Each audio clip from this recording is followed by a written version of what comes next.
Bonjour Angèle, bienvenue dans l'actuelle news donc, du 20 mai 2024. Votre émission d'actualité jeux vidéo, séries TV, manga et animé, technologie et bien plus. Merci de me suivre de plus en plus nombreux. Merci de me suivre durant ma période d'absence suite à un séjour. Vous pouvez me donner de la force et de l'énergie en vous abonnant à ma chaîne, en faisant sonner la cloche, en me mettant un pouce et surtout en me laissant aussi un commentaire pour m'aider à m'améliorer et si cela vous dérange pas. Donc nous allons commencer les news tout de suite. Merci à vous. Hmm. Marvel, un leak d'un gros film attendu, dévoile un héros très apprécié.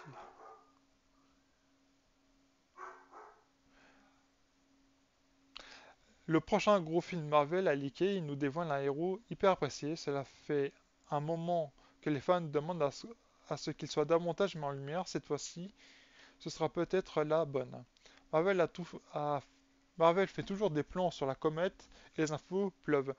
En ce moment, il se dit par exemple qu'un réalisateur de talent pourrait venir donner un coup de main à la maison des idées pour Black Panther 3 et son film et un film sur l'X-Men. Deadpool 3 fait toujours autant d'émules à chaque fois qu'il pointe le bout de son nez, et les 4 Fantastiques ont enfin un casting complet. En bref, il y a du mouvement et beaucoup de mouvements. Voilà. En bref, il y a du mouvement et beaucoup de mouvements, et prochainement un nouveau film très attendu pourrait bien lui aussi être. Oula. Un film, un film très attendu pourrait bien lui aussi être Thunderbolt. C'est pas français leur phrase. Euh, d'accord. Bon bah écoutez. Thunderbolt est un peu le Suicide Squad maison, la Dream Team d'anti-héros, Marvel composée de plusieurs héros de seconde zone, de bras cassés ou de super à poil expéditifs. Le film est actuellement en production et les tournages s'enchaînent. Il y a peu, une image du tournage a été dévoilée sur laquelle on peut apercevoir l'un des fameux héros du film, Bucky Barnes, aka le soldat de l'hiver. À l'origine, ce personnage était un antagoniste de Captain America, un ancien collègue qui lui ayant à lui ayant subi tout un tas d'expériences de labo pour en faire une machine à tuer. Par la force des événements, Bucky finit par être réhabilité au Wakanda par les scientifiques de Black Panther et retrouve peu à peu ses esprits. On le retrouvera par la suite dans un bon nombre de films du MCU. Il tiendra même la tête d'affiche de la série Falcon et le soldat de l'hiver qui fait suite aux événements des longs métrages principaux. Thunderbolt, d'une manière ou d'une autre, Barnes se retrouvera donc avec les Thunderbolts. On ignore encore quel rôle il tiendra, mais une chose est sûre, il n'en a pas fini avec le MCU et ça les fans n'en sont plus que heureux tant qu'ils aiment le personnage. Thunderbolt est attendu en salle le 30 avril 2025 et mettra en scène Florence Pugh Oppenheimer qui reprendra son rôle de la Veuve Noire, la sœur de Natasha Scarlett Johansson, David Harbour, le papa cinglé des deux sœurs ou encore Anna John Carmen qui incarnera une nouvelle fois Ghost. Vu dans Ant-Man et la Guêpe, on notera aussi la présence au casting de Steven Yeun, qui a joué dans The Walking Dead. Harrison Ford, je vous le présente vraiment. Qui, non, je pense que personne ne peut présenter Harrison Ford maintenant. Et Olga Kurylenko ou encore Julia Louis-Dreyfus. Un casting 5 étoiles donc pour le nouveau blockbuster de l'écurie Marvel. News suivante. PS5, le très gros carton du moment, est un jeu Xbox. Aussi énorme que ça puisse paraître, l'un des plus gros succès du moment sur PS5 est en fait un jeu Xbox. C'est un véritable raz-de-marée, une bonne nouvelle dans la guerre des consoles. Le mois dernier, Sea of the Thief, le jeu coopératif de piraterie développé par Rare via Xbox Game Studios, enregistrait un succès remarquable et en devenant le jeu PS5 numérique le plus vendu en Europe. Ce succès s'étend également à l'Amérique du Nord où le jeu a occupé la troisième place des meilleures ventes aux États-Unis et au Canada. Un succès énorme dont le studio anglais peut être fier. Sea of Thieves a été initialement lancé en mars 2018 pour Xbox One et PC. Dès sa sortie, le jeu a été disponible via le Xbox Game Pass, renforçant ainsi sa disponibilité dès le premier jour sans frais supplémentaires pour les abonnés. L'expansion récente du jeu sur PS5, qui inclut la prise en charge du jeu multiplateforme, a permis à une nouvelle vague de joueurs de découvrir ce titre. En fait, en avril, le jeu a été porté sur PS5, intégrant le support du crossplay pour permettre aux nouveaux joueurs sur PlayStation de rejoindre la communauté existante sur Xbox et PC. Cette stratégie d'inclusion multiplateforme est un exemple de la politique de Microsoft visant à rendre ses jeux accessibles sur plusieurs plateformes, un mouvement stratégique mentionné par Satya Nadella, le PDG de Microsoft, qui a souligné les avantages de cette approche lors d'une récente téléconférence sur les résultats financiers.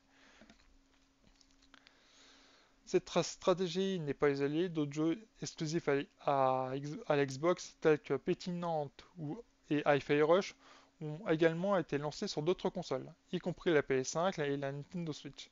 Ces mouvements sont révélateurs de l'engagement de Microsoft à diversifier la disponibilité de ces jeux en les rendant accessibles à un public plus large, au-delà des seuls détenteurs de consoles Xbox. Et puis, ça permet de récupérer aussi un beau billet au passage. Donc félicitations à Rare et son Sea of Thieves du succès. Nous suivante, Dragon's Dogma 3 est sûr de voir le jour, c'est acté par Capcom. Après Resident Evil, Street Fighter et Monster Hunter, et suite au succès commercial de Dragon's Dogma 2, Capcom envisage donc d'en faire sa nouvelle marque forte. Un troisième opus est aussi clairement envisagé, voire plus encore. C'est en tout cas ce que l'on peut retirer du dernier rapport financier du géant japonais. Rien ne prédisposait Dragon's Dogma à rejoindre le panthéon des licences phares de Capcom. Le premier opus sorti en 2012 avait alors connu seulement un joli succès d'estime. Le développement d'un deuxième opus marquait une forme d'entêtement de la part du studio japonais qui couvait visiblement un amour particulier pour cette franchise, malgré un début délicat. Le pari s'est visiblement montré payant. Depuis sa sortie le 22 mars, Dragon Dogma 2 s'est en effet écoulé à près de 3 millions d'exemplaires. Au départ, avant tout un moyen de tester les capacités du RE Engine sur un monde ouvert pour des jeux comme Monster Hunter Wild et potentiellement Resident Evil 9, la licence peut donc maintenant voler de ses propres ailes de dragon. Capcom considère en effet désormais comme une nouvelle marque clé. Il faut donc s'attendre à reprendre le rôle d'un insurgé dans le troisième opus ou d'autres jeux dans un avenir plus ou moins proche. Visiblement, c'est bien dans les vieux pots, 12 ans d'âge en l'occurrence, qu'on fait les meilleures soupes de dragon. Bravo à Capcom. Et encore une fois, un jeu très apprécié de beaucoup de personnes. Il n'est pas exemple de défauts et d'imperfections, on va dire, plutôt. Mais s'il permet de bonifier la formule avec le temps et qui sont encore mieux, oui, pourquoi pas, ouais. Une série ultra attendue recrute une star de grand talent. Et c'est une news pour Prime Video. La série Prime Video en question est Blade Runner 2099 qui se laisse désirer par les fans de l'œuvre de Ridley Scott.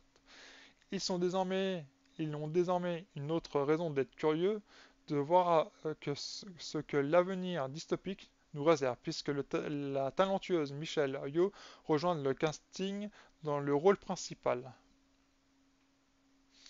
Michelle Yeoh a en effet reçu l'Academy Award de la meilleure actrice pour sa superbe performance dans l'excellent Everything and Everywhere All at Once.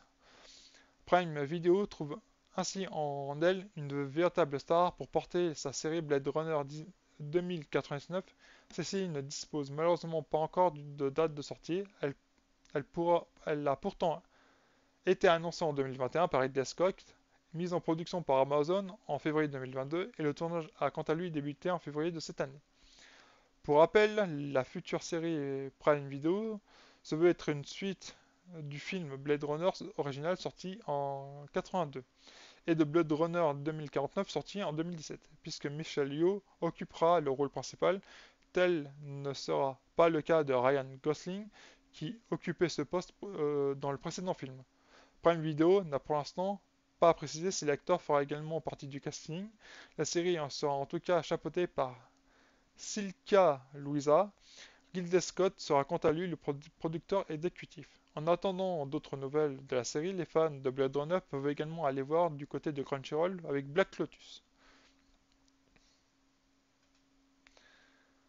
Non, pour terminer cette actuelle news, non, Sucker Punch ne travaillerait pas sur un nouveau Sly Cooper.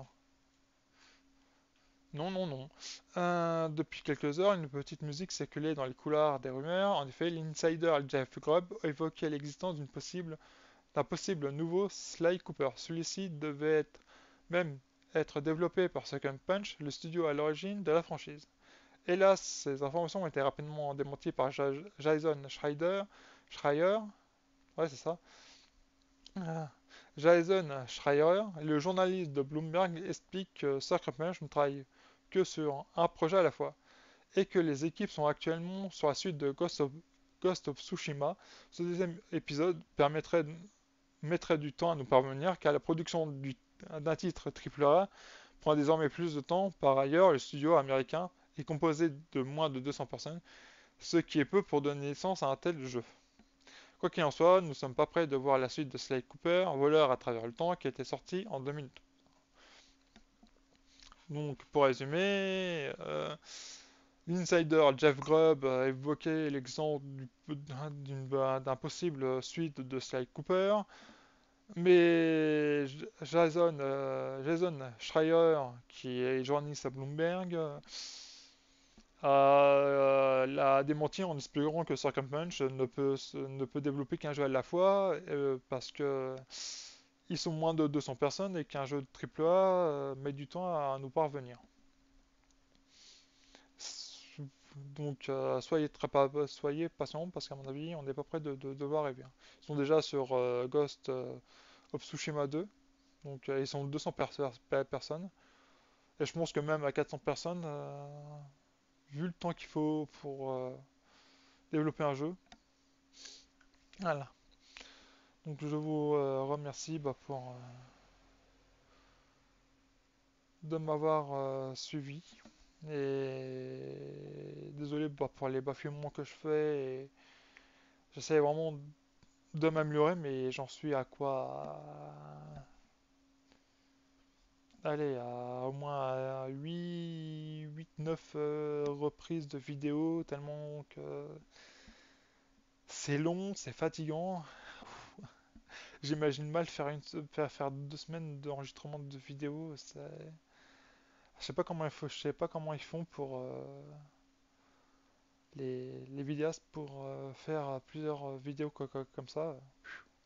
Chapeau, quoi. Je commence à comprendre pourquoi ils partent très peu en vacances et qu'ils font plus au jour après jour, quoi. C'est fatigant, quoi. Et encore, moi, je fais pas de montage et tout. Voilà. Donc j'espère quand même que ça vous a plu. Désolé pour les bafouillements et parfois ma diction très aléatoire ou même faible. J'essaie de m'améliorer, mais là, après, voilà. J'espère que ça vous a plu. Bah, et nous, on se retrouve demain pour le dernier, logiquement, actuel news de d'absence. J'espère qu'il vous plaira. J'espère pouvoir le faire sans faire de moindre bégaiement ou autre. Merci de me suivre. À demain.